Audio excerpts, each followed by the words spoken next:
What is going on, everybody, and welcome back in About Studios. Now, today in the studio, we're going to be working with some Sculpey Original to create a nice cobblestone or maybe like a paver effect for a diorama.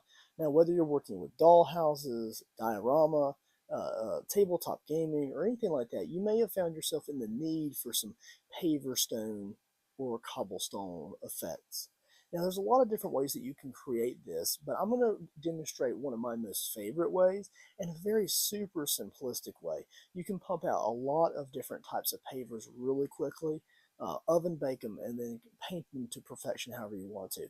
I'm just going to show you one method in this video, and of course you can switch up the overall effects, how you'd like to make them, as well as the paint effects and the kind of detailing later on in the process. This is just a really fun laid back video. Now let's first distinguish between paver stones and cobblestones. Now, cobblestones usually are those nice, smooth, rounded stones that they put on roads. And they use those particular stones really because they created a nice, smooth rock surface for buggies and things like that back in the day.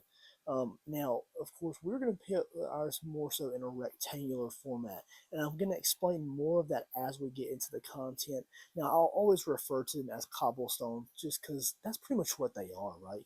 We just call them paver stones because they're more modernized and they're more rectangular as well as, square type productions now compared to what they used to find like river rocks and put those embedded into the roads themselves. Now, this is just a really cool video, guys. You can actually see this little greenhouse that we're making this for peeking over my left-hand side over here. It's going to be pretty cool. And we're going to go ahead and also make the full-length video of me and my daughter working on this little greenhouse diorama setup.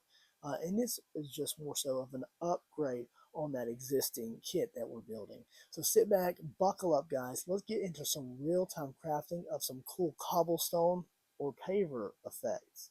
Let's get it. All right, everybody, just so as we get into the actual real-time crafting video here, we are again working with this make market. This is like a pre-built diorama kit that me and my daughter had purchased from Michael's.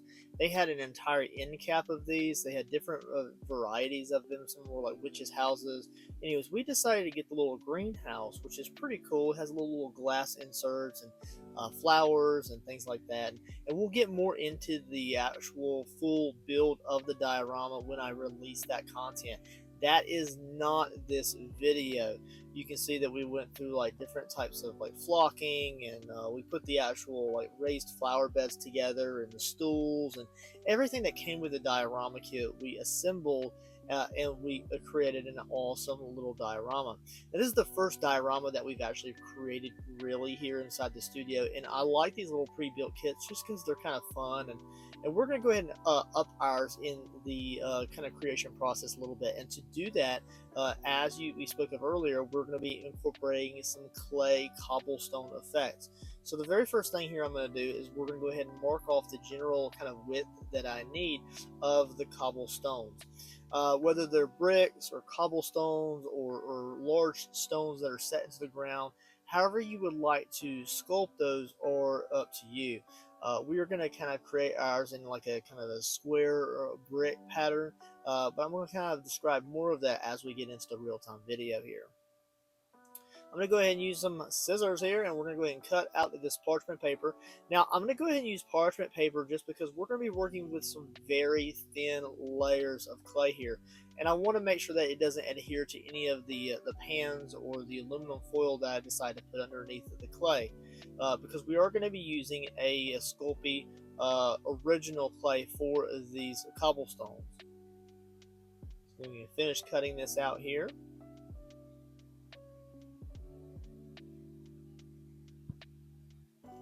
There we go. Now, as you can see here, we are going to have some voids in time where I'm not chatting your ear off, but you will be listening to some of this nice background music. We're going to be using this large aluminum kind of like pie pan. These are actually I get these from like Costco when we get like apple pies, or this season is pumpkin pies.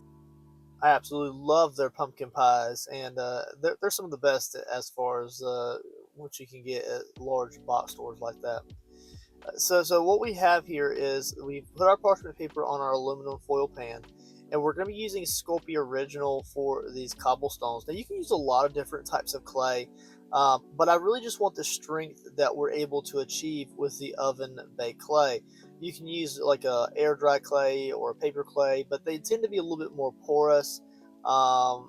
Especially the paper clay, but you could also use again the air dry clay, whether it's Sculpey or DOS or some other brand, and it tends to be a lot firmer than paper clay. But I also don't want to have to wait a very long time for the air dry clay to dry. I would like to be able to go ahead and bake it and then let it cool off and immediately go into the detail work, because I really want to get this project done before the end of the Halloween season, because it is kind of a Halloween project. So I've actually put my lasagna roller press here on the countertop beside the camera, just so that y'all can kind of get a view of that. It's usually actually attached to the countertop itself, so it doesn't shift around. But because I had it sitting there, I had to actually pick it up a little bit to use the rotating arm there.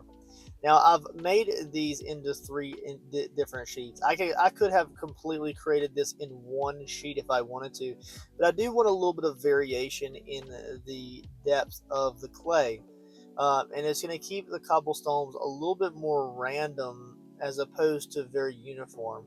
I don't want really clean cut stones. I really want it to look very rustic. I want it to look like these stones have been here for an extremely long time, and then they're just settled into the ground, but they're just enough for somebody to work on, stand on top of and have a good footing. So we're going to go ahead and layer these onto our parchment paper. We're going to overshoot the parchment paper a little bit, but again, it's just to keep us from having a lot of adheration between any kind of aluminum foil and the actual oven baked clay as it's baking in the oven. You'll see later on in the process, after I do the baking process, that the parchment paper really does just peel right off the back of the clay. It also gives it a little bit of strength as far as getting it up and off the aluminum foil. It kind of keeps things connected together if there were any kind of very thin areas of clay. We're going to use just a silicone tip tool here, and we're going to go ahead and roll out and blend out these harsh lines between these segments of clay. And this takes just a few moments here, but as you can see, I'm being very rough with it. You don't have to worry about damaging the clay or making it too thin or anything like that. We're just going to go ahead and blend it out. And you'll also notice that I will blend out the sides as well, because I intend for the outside edges of this cobblestone effect to be like recessed into or into the surrounding mulch or dirt that we're going to put on the actual base or ground of the greenhouse. So these stones will be very visible where the individual would be standing. There wouldn't be a whole lot of dirt on top of the cobblestones there, but in recessed areas around, like say, the walls of the greenhouse or around the outside edges of the greenhouse, the mulch would still be like settled into and on top of some of these stones. Maybe it's where it's less traffic or where it's just a little bit more of the dirt is accumulated there. Or maybe some of the stones are kind of recessed and sinking down into the dirt, and that's where you get a little bit of pooling of water and dark coloring, as well as a little bit of dirt mulch. So we'll get to that in later stages. Just be aware that I'm tapering the sides of this, and it will weaken them a little bit, but that's just part of the creation process. How do you make a bubble? You gotta flatten it out against the inside of your teeth, and you hold the sides of the gum inside your lips, and then you go. It takes a lot of practice, buddy. It takes practice. You gotta make it like a flat sheet of paper inside your mouth, and you blow air into it like a balloon. It's not easy to do. You just keep practicing. You'll get it. If you didn't catch it already, my son was asking how to blow a bubble with bubble gum, and it's actually really hard to explain how to do that to a young child. Flatten it in your mouth, and then push it against your teeth, and then blow air into it like a balloon. Like, easier said than done, right? So as you can see here, I am using the side of this wooden tool here. It does have a little bit of like clay debris and things like that that's stuck to the handle.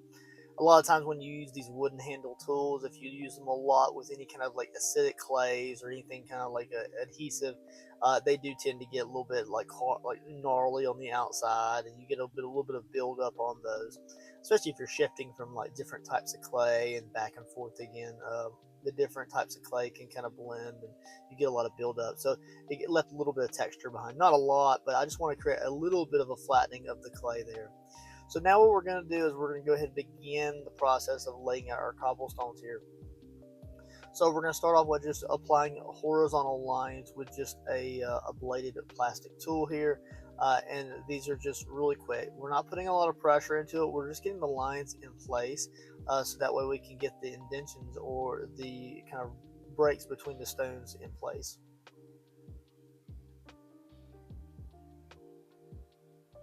Go ahead and do it right here at the very front as well, even if it is just tapering into like the thin portions of the outside edges of the cobblestone. So there we are. So there's our horizontal lines. Now we're also going to do vertical lines as well because we want, like, square cobblestones, right? So we're going to go ahead and do a vertical line as well. There we go, looking pretty good. All right, so there's our lines now. Now, of course, we made these cobblestones substantially large, and we're going to go ahead and apply a little bit of texture to these. So with the silicone tip tool here, I went over those existing lines and I just applied a little bit more pressure, and that just creates a small indentation between each of the cobblestones here. It's kind of defining them a little bit, rounding the edges a little bit.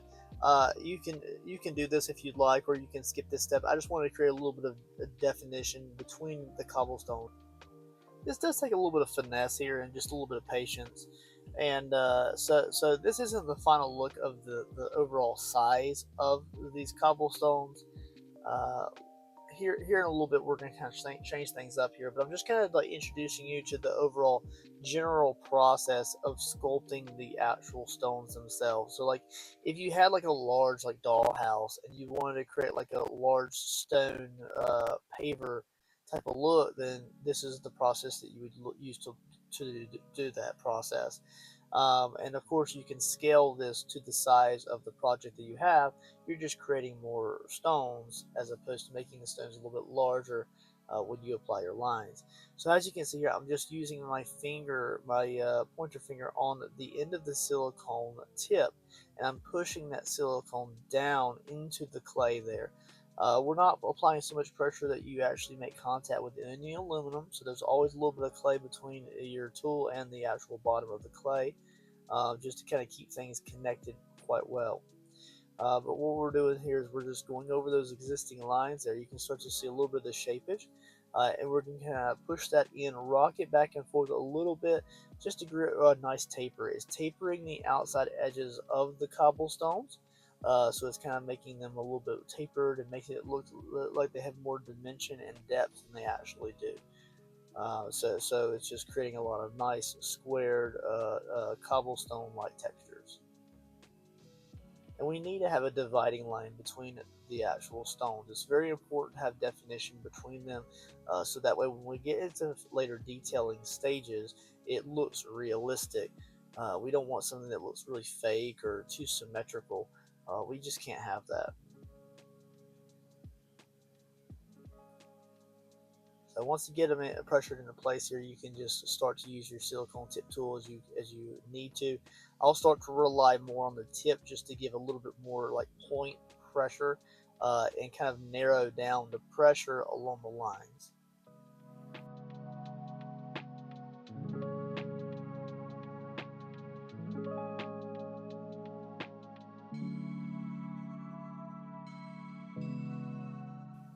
There I am using that silicone tip right there just to kind of pressure in those. And I'll go ahead and finish these out here, and then we'll jump into the next stage, which is kind of deepening those lines there.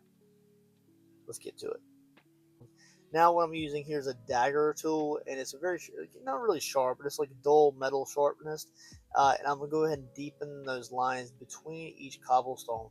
Now each cobblestone in essence is supposed to be separated from the one beside it. So you would see a little bit of a, like a dark line or crease where dirt or debris or nasty water, anything is like settled down between the stones. So you're going to see the separation in the stone. But when you step back away from it, you would see that all of the stones are kind of very close together, and it looks like a nice cobblestone effect, across the ground. So we're just going to go ahead and define these lines just a little bit. And as I define those, you see they'll actually come forward in the camera just a little bit because you can see the shadow between the stones even more. We're going to do the vertical lines as well. Same process.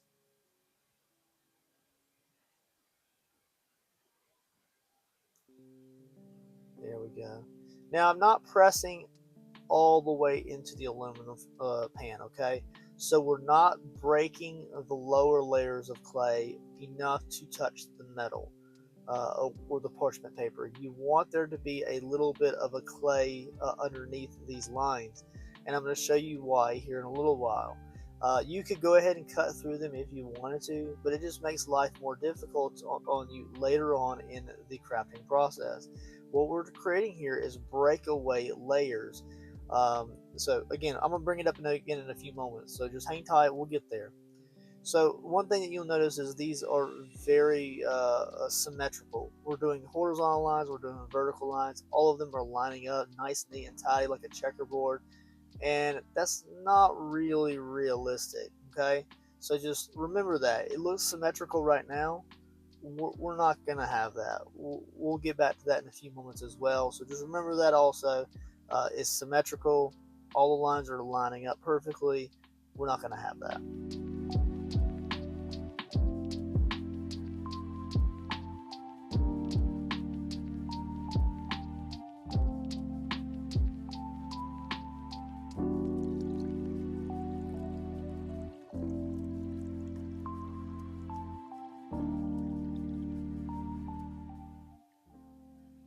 Going over it with that same tool again here, we're just going to go ahead and get just a little bit of that texture out.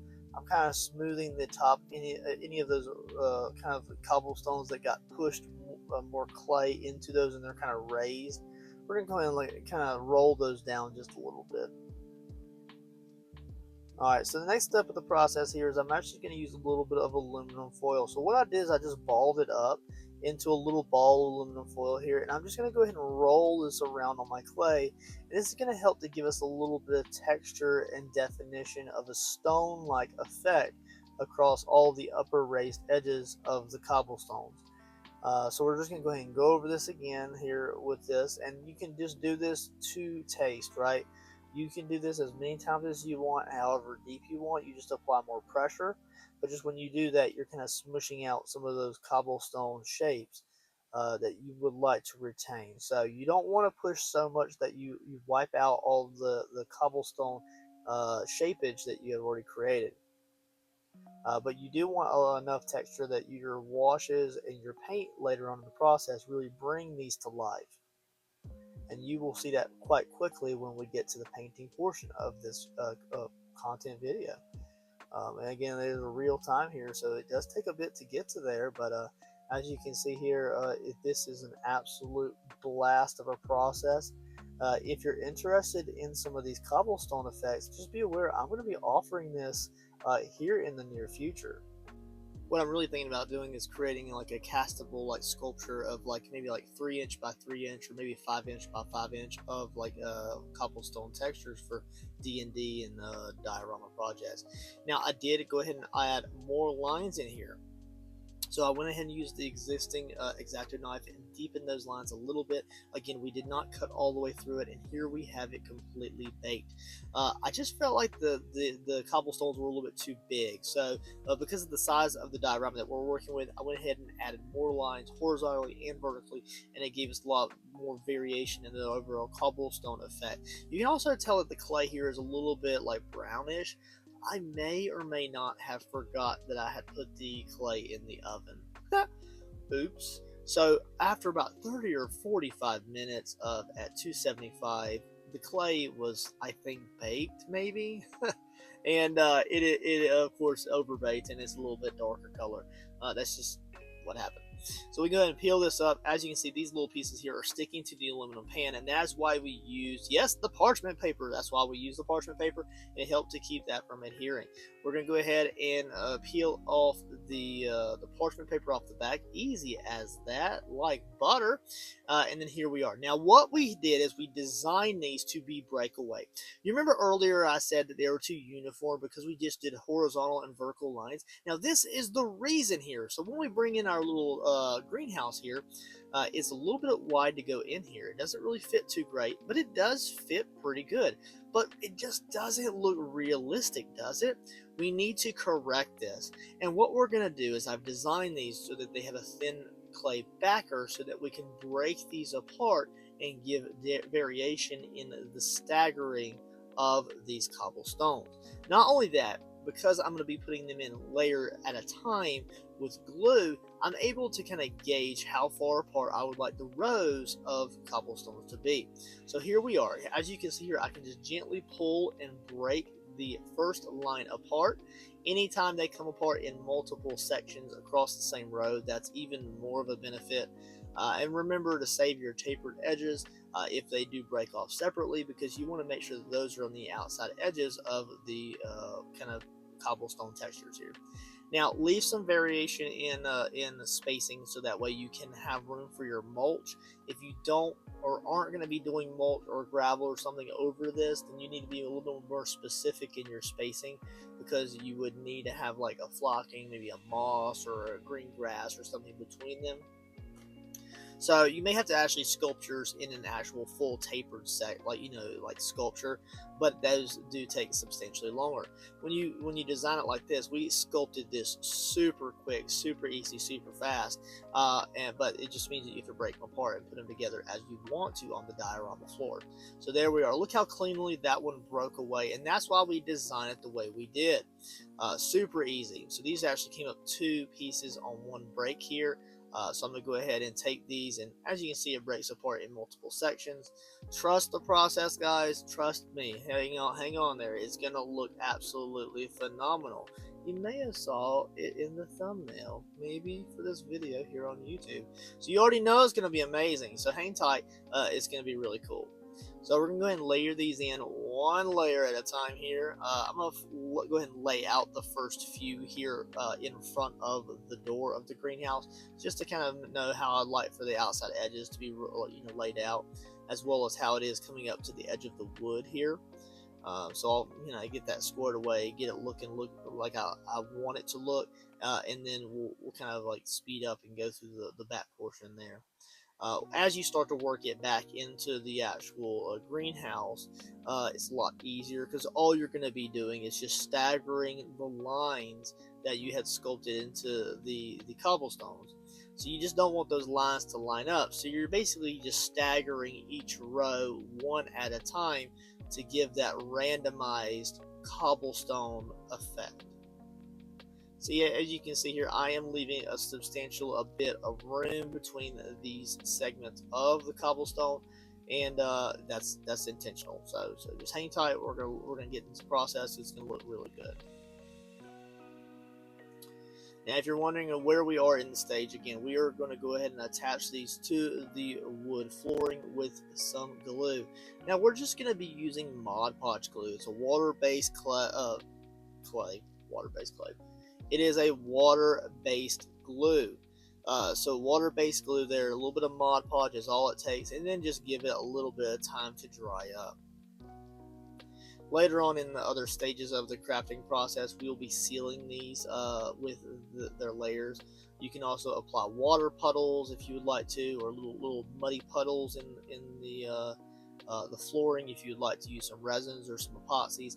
I don't know if we're going to do that for this project, but stay tuned to the other full build portion for the greenhouse, and you never know what we might throw into this diorama.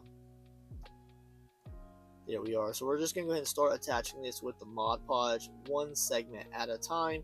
In a perfect world, as you start to work your way back and you know that you don't want a lot of large gaps between the rows or the segments of the rows, then you can go ahead and really start to expedite and push through applying these quite quickly. Again, we are going for that randomized effect here in the front of the diorama, and that's kind of why we're just randomly putting them into spacings and things like that.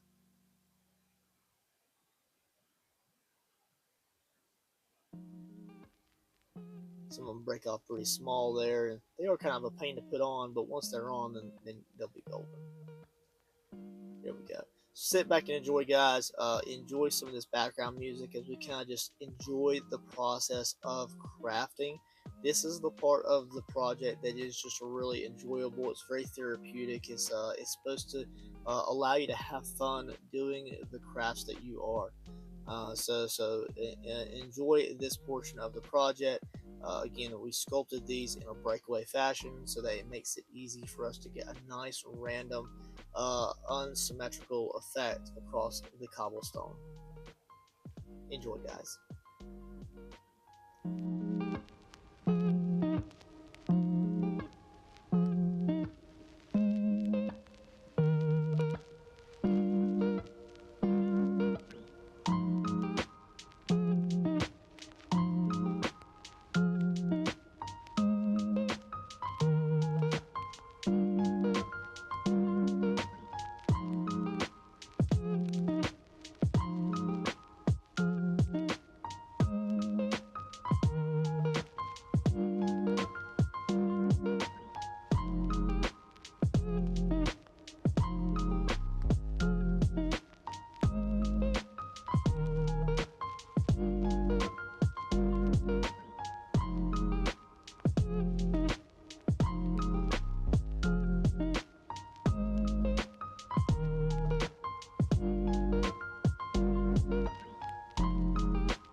And I'm just going to reiterate again, guys, that I am using Mod Podge, just straight up PVA glue. That's what a lot of people call like a water-based glues like this. And it just air dries. I'm not using anything a little bit heavier like E6000 or any heavy chemical adhesives. So it's just super simplistic. And it's really good just to use something that air dries very easily like this, and it's kind of water soluble. Because it is just a simplistic diorama. And I'm going to use Mod Podge throughout the rest of this video, so there's really no E6000 used in the creation of this at this time.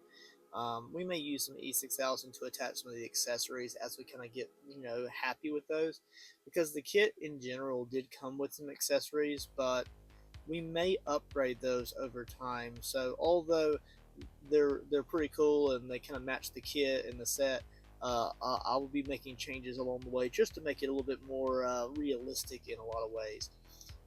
As you can see, when we get towards the end of this video, you'll see the ground texture and the cobblestone and all of the grass and the flocking that we add to it. It looks really realistic and very cool for the size of the diorama, and we want the rest of it to look very similar. So this video is focused on the cobblestone creation. However, in the long form content, I will go through some other things that I do change for this diorama just to make it a little bit more custom, a little bit more realistic, in different ways. It has a glass roof on it. Of course, it's a greenhouse, right? But it also has a glass, kind of like ceiling to the diorama, also with a pumpkin up there. And I'll go into that again in the full-length creation video. Now we're going to jump in time here, guys. It was very much the same thing. I'm staggering the cobblestone or the pavers as they go back, so the lines don't line up and it's very randomized. But my hand is like getting in the way. My big old fat hand was blocking the camera view of you being able to actually see me attach those stones in the back, and so I'm not going to show you just my hand over and over again. But what I'm doing now is I'm going to begin stippling in some paint here, guys. So I do want to do a stipple. You don't want to put the paint on very thick at all, right? Not thick at all. We want it to be very thin and very light, just enough to get a good base coverage over this nice clay. And we don't want to be super thick, because we don't want to wash out any of those little aluminum foil rock textures that we had sculpted in with the ball of aluminum foil. So we're going to just push this in with just a jump brush. It does take a little bit of work just to get it full coverage, and when it comes to the back portion of the base coat, I do add a little bit more water to my paint just to help get that paint back there a little bit easier, just because it's so far back in the little building that it's difficult to get to. You could paint these all individually before you attach them if you want to, but that's a little bit time consuming, and I'm not about that. But you could if you wanted to. Now we will be using a variety of paints here, but it is very simplistic overall. More so we're going to be using some washes. Now normally I will use Dollar and Romney inks to do a lot of my washes, just because I'm super happy with the vibrancy of the colors.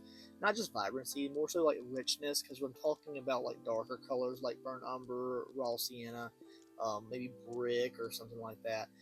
And it's really great. We're also going to introduce some of this homemade flocking here. This is like a dirt flocking, and I made this by hand out of wood shavings. Now, if you do ever ship anything internationally, as far as your art is concerned, you're not supposed to ship raw dirt. So whatever you do use, it needs to be either baked or a kind of like a faux dirt effect. And when you do use sawdust, like what I'm using there, you don't really have to worry about that, because it's not like an organic material. Now, don't get me wrong, when I do use like dirts in my projects for the Americas, because I'm just shipping it in America, that dirt has been heavily treated with alcohol, and it's to kill all the organics, as well as oven baked with multiple sections just to kill everything. So it's a very purified dirt when I do use it, but I want a very grainy type of mulch for this project. But you will see me later on in this video also pull out the red dirt. So I'll pull out red dirt, but we're going to have to keep it very fine, and I'll cover that again in a moment. So what we're doing is we've got the overall cobblestone base coated. Now we have not done anything else with the cobblestone other than wait for it to dry. So it is fully dried up, and it's ready for the next layers of paint over it to just give it some more definition and realism. But what we want to do is we want to go ahead and get an idea how the mulch layers that are laid over the edges, that, remember we did that kind of faded clay edges around the sides of the stones. We want to make sure that we can kind of get a nice blend line of mulch over those sides. So this is what we're doing now. We're going to apply just a generous layer of Mod Podge for the win, over the sides and along the back of the building. And we're going to go ahead and get some of this this homemade sawdust flocking, dirt flocking, into position. Now, I will be having to make another batch of this in the near future, but I made quite a bit back then, and I actually created some bark blocks as well. And I remember saying back when I first made this batch of dirt flocking, that I was going to eventually start selling these as like dirt blocks. I just haven't got around to that yet. So maybe someday I will actually get around to actually selling those bark blocks. But basically, when I say a bark block, it's like basically like a Snickers sized bar of really condensed flocking like this, and you just break it apart as you need it. Otherwise, it's like a solidified brick, as it were. And I have those in like plastic baggies. But I do also have a lot of it just broken apart in just really fine, like, particles.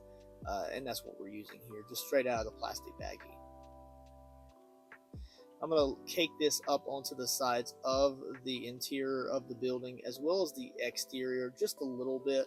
I'm not going to go crazy up the sides of it because I probably will incorporate some other accessories that don't necessarily just come with this project. Maybe I'll incorporate some pitchforks, or we'll make some shovels to go along with the sides of it.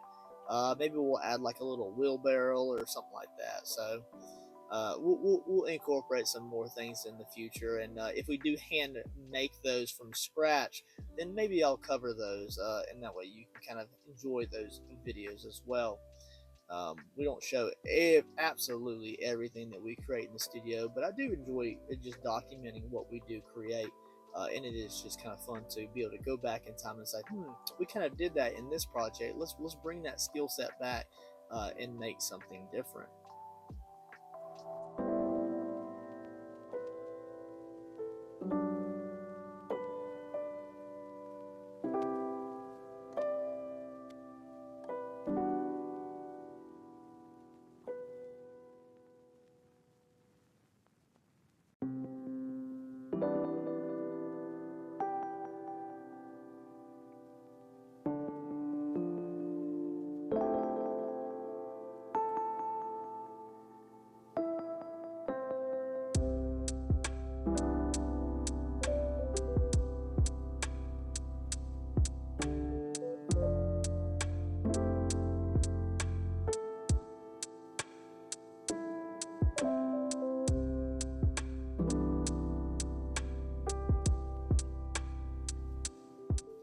Now I'm going to incorporate just a little sporadic, little dollops of Mod Podge right here in the very middle of the floor. Remember, we're going for a little bit of realism, so there's a little bit of a divot right there where that Mod Podge is, and we're going to go ahead and incorporate a little bit of that mulch there.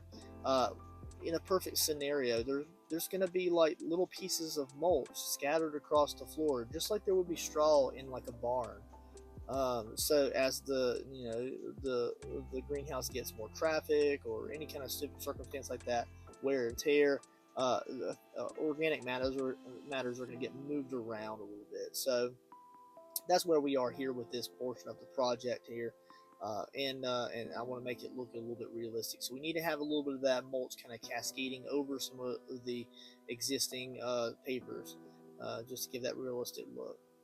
We're going to go ahead and take this dirt flocking, all the way around the back of the building here, and we will also stain this here soon in the video.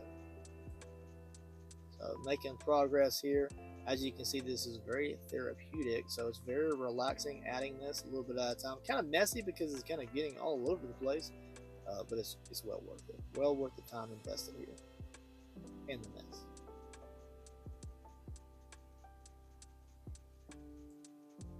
Alrighty, so now we're at the point where we can begin moving on to a little bit of dry brushing here. Now the two colors that we're using here are the most advanced colors that you're going to ever find in the art world. It is titanium white and Mars black. super intense, you guys, right? No, not at all. We are just mixing these up, and I'm leaning a little bit more towards the titanium white as I start to build up these dry brush layers.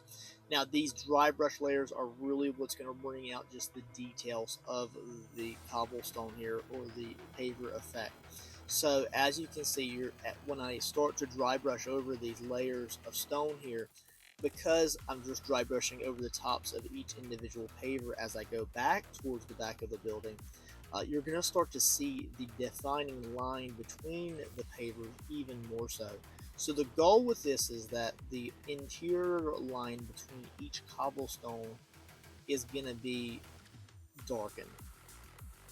So we'll be able to kind of either A, leave them completely wide open to where like the pavers or in the dirt underneath it is like buckling, or maybe like frost is underneath, like the frost is heaving the pavers around through the years, and some of that those stones are being pushed up, some of them are sinking down because the dirt is soft underneath. Whatever the reason, right? Because I would not expect somebody like an old rickety greenhouse to probably have like 3 inches of like paver sand under this, right? I'm not expecting that. So we're probably getting a lot of uneven pavers here. So before the flocking dirt is even dry, we're going over this. So I'm getting a little bit of that flocking on the edges of my brush. I have to keep brushing it off, but I'm using a very soft bristle brush to do these layers here. I really just wanted to use this brush. It's actually one of my nicer brushes. It's almost a brand new one. And I almost don't want to use it on such a rough surface like we're using it here. But it really did serve the need that I have for a nice, even dry brush over these stones. So look how great that looks just with the dry brushing over the front portions of the cobblestone. It looks absolutely great. It really brings the definition to that little divot right there where that mulch is sitting in the stones. Now here we are, we're going to jump in time again, guys. We're going to be using a little bit of wash. I've given this around 10 to 12 minutes to dry up, and we're going to go ahead and start dabbing in some wash. Now this is a watered down sepia. Now when I say watered down, I mean like this is the remnants of my dollar and roundy ink. So this is the last that I have, and it's not as dark as it would be even if I had watered down the original formula. So just be aware that this is really watered down. Now, here in the near future, we're going to be making our own inks and washes. So stay tuned to the channel, guys. We're probably going to make a big week of that, and we'll probably do a lot of different types and different colors and different grades of inks and washes. I just got to get caught up on some orders, you guys. Get caught up on some of the projects in the studio, and then maybe we'll just have a blast. Maybe do some live events. So make sure you stay tuned to the channel. If it's in the way down the road, that content may already be released. So check it out if you're looking to create your own inks and washes at the house. It's just pretty cool. We're really going to center around, rubbing alcohol, a little bit of waters, and different types of paints to get different results.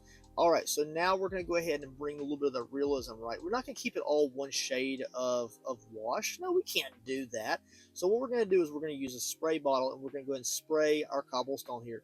Now, this is going to push around those inks, and it's going to give it a much more realistic look. So once it's sprayed, we're going to let it seep in. We're going to let it move it around on these existing stone top textures and the dry brushing effect. And it's also pushing that ink out and around to the mulch around it. So it's darkening the mulch. It's making the mulch look more realistic. If the mulch has been here for a very, very long time, there's layers of dirt from the raised beds mixed in with the mulch. It's going to be very dark, okay?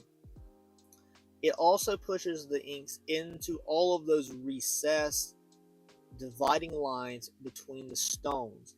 And every time you darken those lines between the stones, it makes it feel more deep and it makes it feel more realistic. So it's very important. Now here, what I'm doing here is we're going to use another layer of faux dirt flocking, okay? But this time I'm also going to introduce a little bit of red dirt, just a little bit. So we're just going very sporadically here. Now just remember that we're going to, here in a few moments, we're going to go over this with a grass flocking. Now because this is me and my daughter's project, she will be the one to go ahead and apply the grass flocking.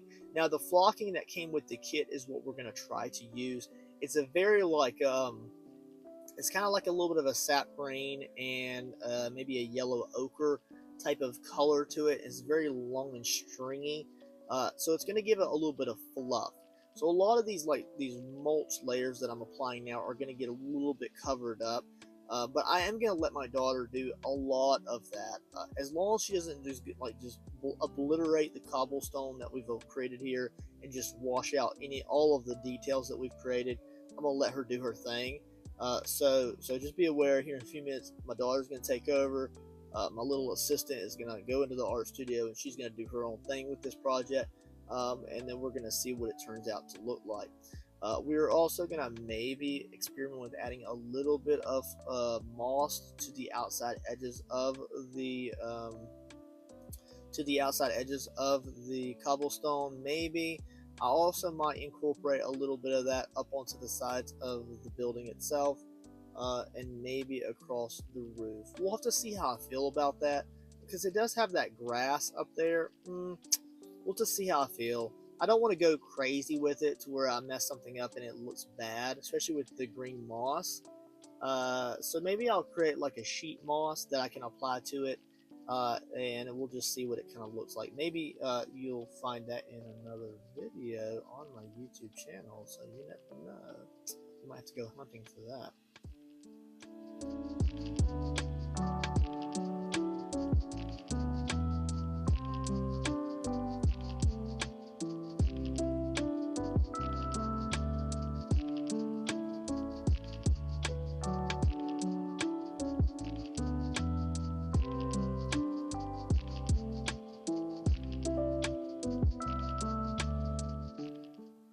Alright, so at this point in the video, we're going to pull out that dirt.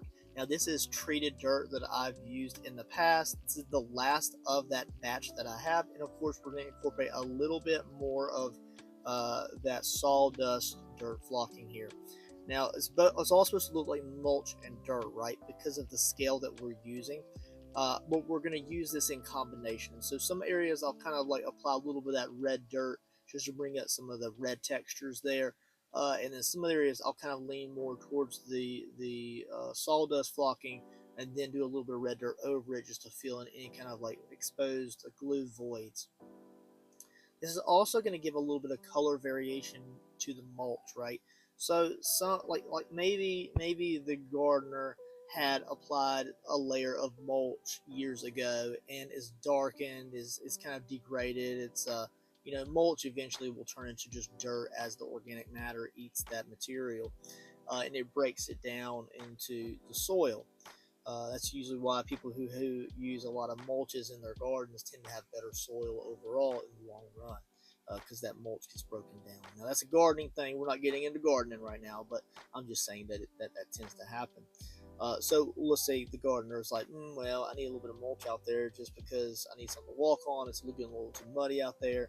And so what they do is they apply a little bit of fresher mulch, and that has a little bit of lighter color to it, and eventually it'll get darker and it'll degrade as well. So that's maybe what the gardener did, or whoever did it. They just apply a little bit of fresh mulch here, and that's what we're doing. We're applying a little bit of fresh mulch here. Now we're not going to keep it the exact same light color that it is here, but it does look pretty good. We are going to slightly darken it, but instead of using the sepia, we're going to use a little bit of burnt umber. Now the burnt umber will just give it a little bit more of a red tone, in comparison to the very dark colors and dark mulches that are below it. Trying to get this kind of built up along the edges of the building just a little bit. And of course, my daughter is going to apply the grass-like flocking over this. I'm going to try to get her to really focus on bringing that into the corners of the building there, and bringing it along the outside edges of the building. That way, if we do decide to put any kind of additional accessories along the side of the building, then we can do so without that grass getting truly in the way. But I can always trim that back with some scissors if I needed to. There we go. That side's looking pretty good. Now we are going to get a little bit of that glue showing through because we do get apply a little bit of water. Now, quick tip, you guys, if you are working with a very thick flocking like what we're using here, a lot of times what you can do is you wet it first, spray it and get it saturated with water, then add your inks, and the water that is on the existing flocking or mulch will absorb the ink that you're applying to it. It's a lot easier. It can dilute your color a little bit, but it distributes the color evenly over the area that you're working with. So you'll see me using a droplet, and that's where I'm using the color and dispersing that across the item there. That's just a quick tip, guys. So don't apply your inks over dried dirt and dried flocking. It will not go very far at all. It'll just be absorbed and it will disappear, or it'll just be like a water droplet on top of the soil until it just evaporates or gets absorbed eventually. So wet it first, then apply your colors.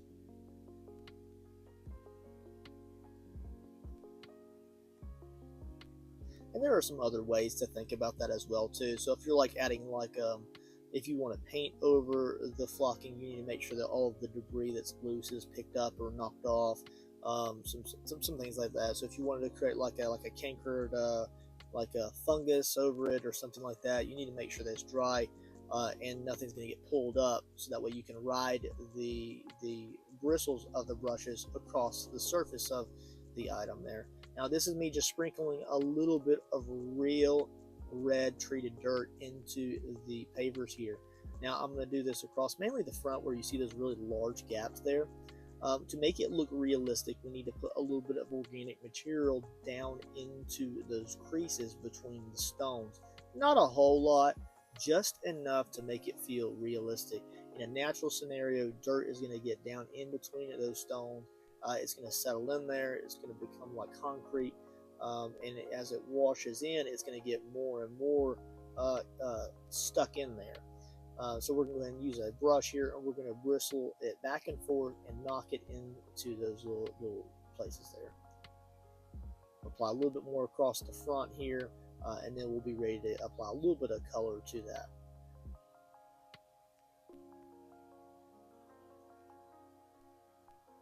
Looking pretty good, you guys.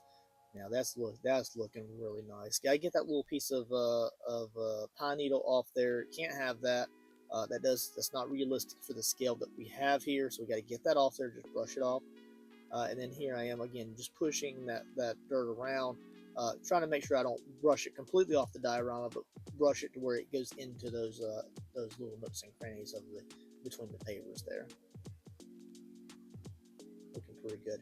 Now, as my daughter applies the grass flocking here in the near next few minutes, just be aware that it's going to bring a little bit of contrast to the overall base of this little greenhouse, and it's going to accent those pavers even more so.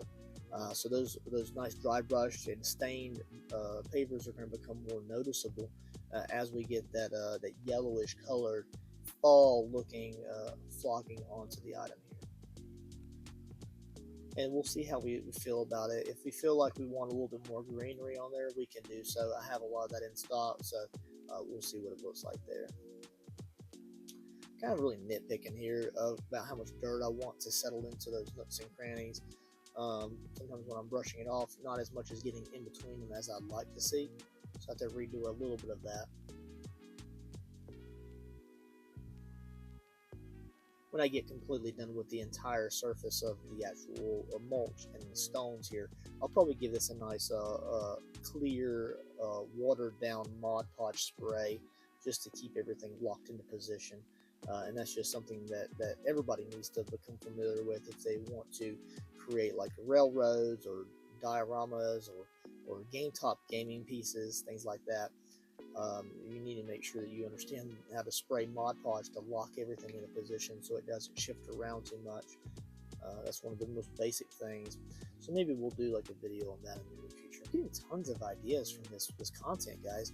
So we're gonna have a lot of content coming out in the near future about like just dioramas and tabletop gaming and things like that. So super excited about that, guys. I don't know if you're getting excited, but I am. I'm super excited for the videos that we got coming out here soon. I haven't even planned, but now I have, so cool.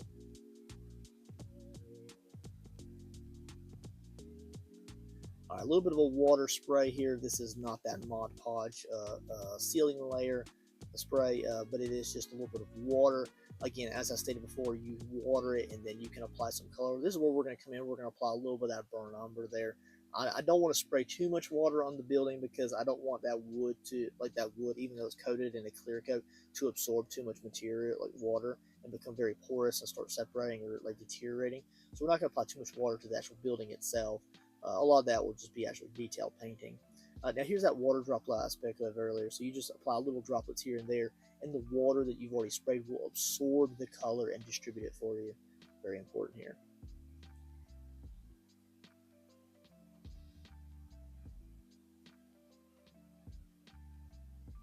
There we go, looking very good. And I'll do this around the entire building here, just very sporadically. And if you decide not to apply some of the burnt umber drops here and there, then when it dries out again, it'll dry out to the same general bright color of dirt that you started with. So unless you decide to change the color, it'll dry in the same color it was previously. This is a very watered down burnt umber here, you guys. It's almost like a film. There's not much to it left at all. I will have to make my own in the near future. But this is remnants from another project. I think this is a wash that I even used way back when I first made the Goliath buried or tarantula, which is gosh at least a year or so ago. So the wash really has kept for a very long time.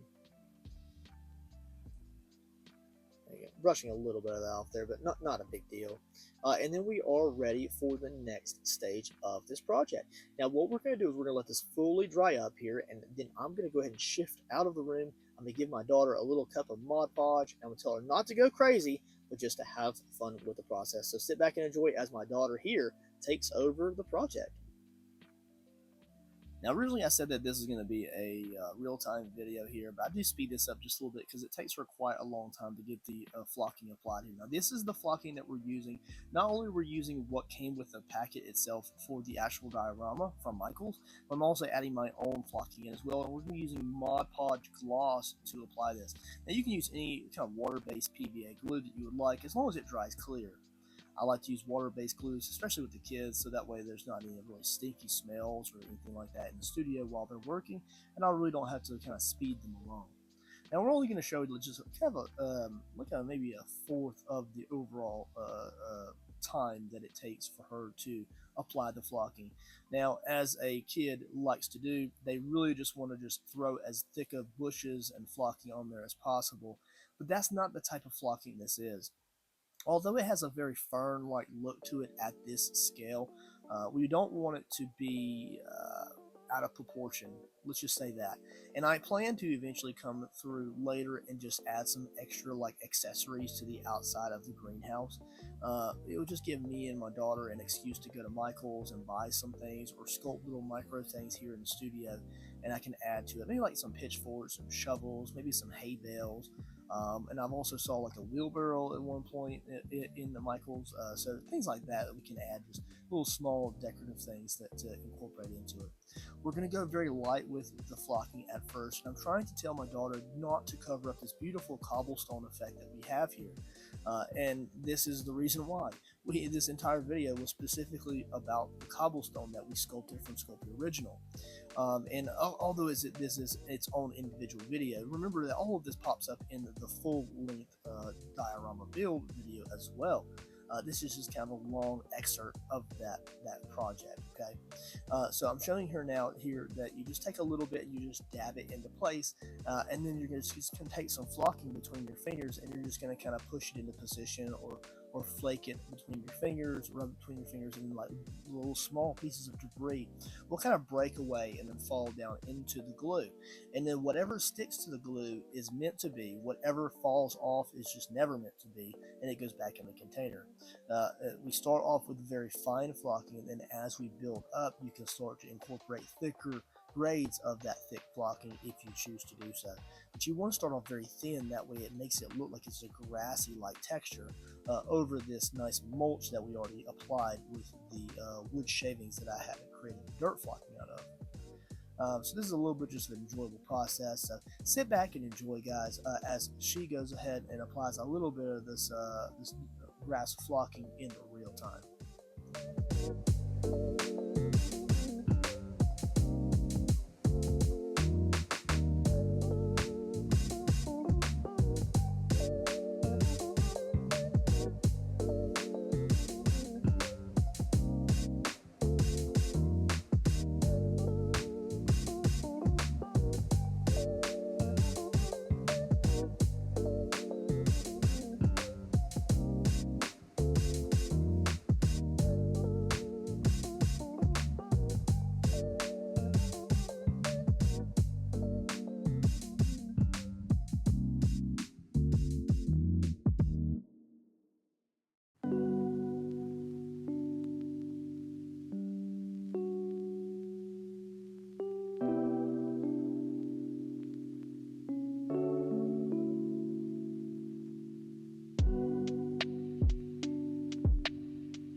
Alright, so at this point in the video, you can see we've really kind of expedited this overall section of the video here.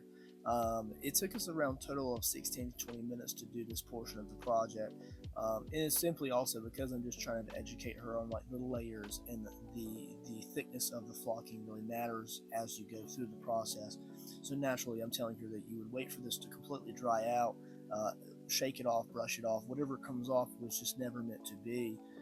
And then you would put on another layer, and then that would be the thick bush flocking that you would kind of see expecting to kind of grow up the sides of the greenhouse. But we have other things that we have to add to the greenhouse in the full length actual diorama build.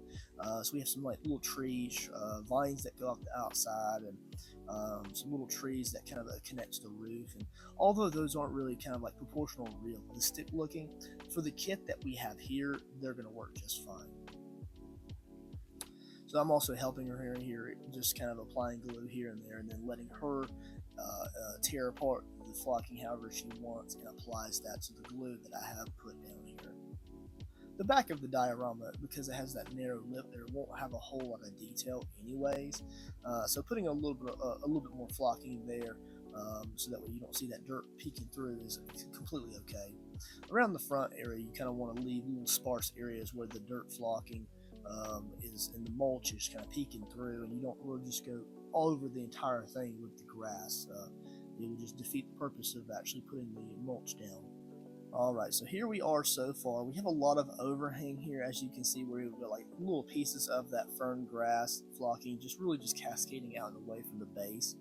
And depending on how this turns out, depends on whether or not I make an actual nice, really nice wood base for this to sit on, like maybe like a nice, like I don't know, maple or oak piece of wood with like an ornate like edging to it. It depends on how well it turns out. So of course it is kind of a Halloween thing. It's more of a Halloween haunted type of project. But my daughter's already in the works of starting to incorporate fairies into it. So this is going to end up in the fairy creation playlist there on my YouTube channel, and you'll probably be able to find it as well on the haunting playlist. So what I'm doing now is I'm just using a pair of scissors here just to gently cut away any excessively hanging pieces of flocking here. Now this is still very wet in a lot of ways, and there's some glue attached to some of these, but that's not going to hurt the flocking in any way that goes back in the container. And we're just going to go ahead and cut these to kind of like just spruce it up a little bit here and there. And then we're just really going to set this off to the side to fully dry up with this layer here. Now, we have a lot more details to add to it, including some little nitpicky things that I'm going to do to the actual building to increase its overall look. But that's just another portion of the real-time, long-term project video. So right now what I'm doing is last portions of the actual pavers here. We're going to go ahead and apply a little bit of that existing Mod Podge gloss over the tops of these stones. This is going to do two things. It's going to, one, go ahead and lock in those painted details with a clear coat, a very light clear coat, but still a clear coat nonetheless. And it's also going to allow me, as it dries, to apply just a little bit of moss flocking to the very front of the pavers here. You really don't have to do this, but I just felt like doing it because I have it on hand, and I just think that it would apply a little bit more age to it after I go ahead and I'll probably do another wash over these greens later on in the process of finalization of the details. But as you can see here, these little pavers have turned out absolutely incredible, and I'm really proud of them. It really did not take a whole lot of work for me to create those. Sculpting and baking and the painting only probably took about an hour or so in full length, but it was very enjoyable to create these. It's the first time I've ever made pavers, and if you're looking for pavers for your projects, definitely reach out to me. I am planning to make these into a castable mold for your projects, so make sure you check that out. Later on down the road, you may be able to find those on my Etsy shop. Here is me applying a little bit of that fine moss flocking here. It's very powdery, and we're going to apply this just very sparingly over these front pavers, just to give them a little bit of green over top of them. Looking pretty good here. I'm liking how it's looking so far. We actually had planned to do the grass flocking, man, I tell you, like a month ago. We've been just so busy with school and sports and all this other stuff. We just haven't had the opportunity to get into the studio and just finish this. A lot of times by the time we get home from work and school and all that stuff, you got to do some homework and spend time with the family, watch a movie or something, and then just time just gets away from you where you can't. We just can't break away to do something like this for even maybe 20 to 30 minutes at times. So it's good to finally get this portion of the project kind of like knocked off and then finished up here. I also allowed my daughter to put that big pumpkin right there in the middle of the diorama, so that's on the interior of the building. And I actually had to get a little bit more flocking out from a different container here because I was running out of the small container. There you go, just kind of like bringing that between the fingers there and then letting it cascade down however it falls. It's looking pretty good, yeah. I think it's looking pretty cool, and I'm really proud of how it's turned out at this point in time. Now make sure you check out the long form video, you guys. It's going to have all of the assembly of the building, as well as like painting the base and applying the glass on top and putting little flower boxes and those paper flowers. I'm talking like the bane of my existence is making paper flowers. Okay, I just, it came with a lot of them. I've only made like 3, and they're just horrible to put together. I'm just saying that. But this looks absolutely awesome though. So the flowers are just horrible to put together. This portion of the project, the flocking, is absolutely great. So make sure you check out the full length video. You'll be able to check that out on my YouTube channel. Otherwise, like and subscribe, guys, as always. And let's go ahead and get a little bit of a different glamour shot of what this might look like here.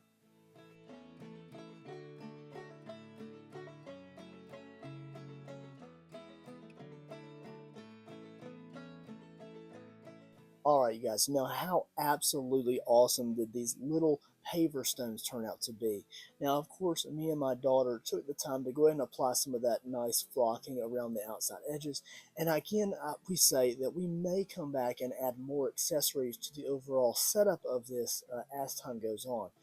So you'll maybe find more of this overall diorama itself and accessories that we may add to it in other videos under probably the fairy garden playlist, but the overall cobblestone or paver effects turned out absolutely awesome.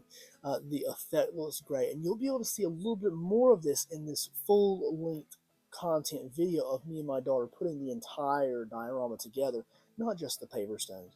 This video is specifically about the overall paver stones and how they turned out, and I'm really proud of how they did. The overall oven baked clay, which is Sculpey original, is a beginner level clay, and of course just remember we did that over the parchment paper so that way we can get a nice firm backing for that thin clay to bake on top of. Once we have it baked, we can peel that off, and then we can start breaking them away, because no one wants a super organized paver stone setup. It needs to be staggered, it needs to be broken, it needs to look rustic, and that's where all those washes come into play, as well as some of that homemade mulch that we used. I'm really proud of how the overall effect turned out. You can apply this in any situation that you have in your art or kind of like tabletop setups, dollhouses, fairy gardens is what we're going to really be using it for. So you're going to see this appear in other videos as we begin to evolve a fairy garden here in Byron Studios. Pretty cool. I will catch you guys on the next awesome video, whether it's sculpting, painting, or anything in between. Later, guys.